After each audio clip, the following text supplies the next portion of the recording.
Google just open sourced an AI that writes code without predicting the next token. Every model you've ever used, GPT, Claude, Gemini, types one word at a time, left to right, guessing what comes next. This one doesn't. It generates the whole block at once by sharpening it out of pure noise. It's called DiffusionGemma. And on a gaming GPU in your own machine, it spits out 1,000 tokens a second. There's also a catch Google is being weirdly honest about. Stick around because it changes how you should think about this whole thing. So here's what actually dropped. DiffusionGemma is a 26 billion parameter mixture of experts model, but it only lights up about 3.8 billion of them per token, so it's fast and it's light. It's Apache 2.0, fully open weights, and it just landed natively in VLLM, the first diffusion language model ever to run there. But the size isn't the story. The way it writes is the story. Picture how every normal model works. A typewriter. One token, then the next, each one locked in before the next begins. If it makes a mistake on word 3, it's stuck with it for the rest of the sentence. Diffusion throws that out. It starts with a canvas of static, random noise, and then, over a few passes, it denoises the entire block at the same time. The whole answer comes into focus at once, like a photo developing. Every token can still change while the others settle. It's not typing your code, it's resolving it.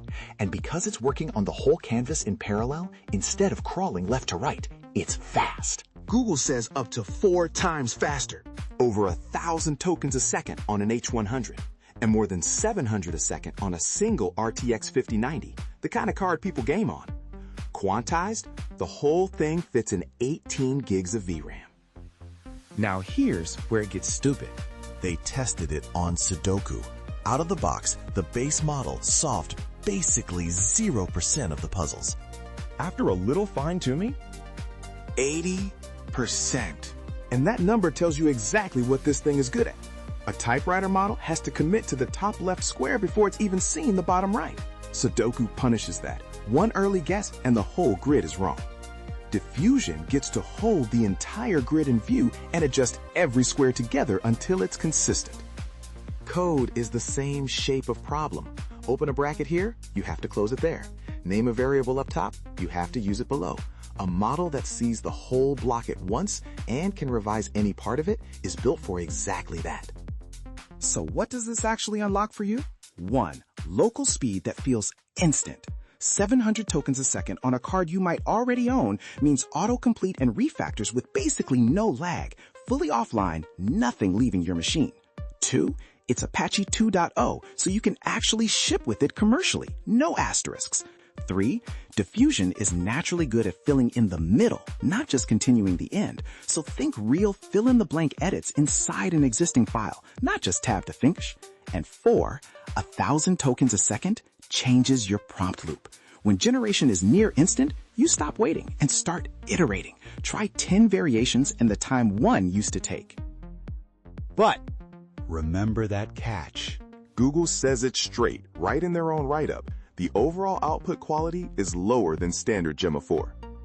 This is not the model you swap Claude out for tomorrow. It's experimental. It's tuned for local, low-latency work, not production-grade reasoning. The Sudoku score only hit 80% after you teach it the rules. So why does it matter? Because for 2 years, every frontier model has been the same idea, just bigger. Predict the next token, scale it up. This is a different idea entirely. Open sourced, running on consumer hardware on day 1. The quality will climb. The speed is already here. And the next generation of coding models might not type your code at all. They'll develop it like a photo out of noise. That's DiffusionGemma. Subscribe. We turn what just dropped into what you can build with next.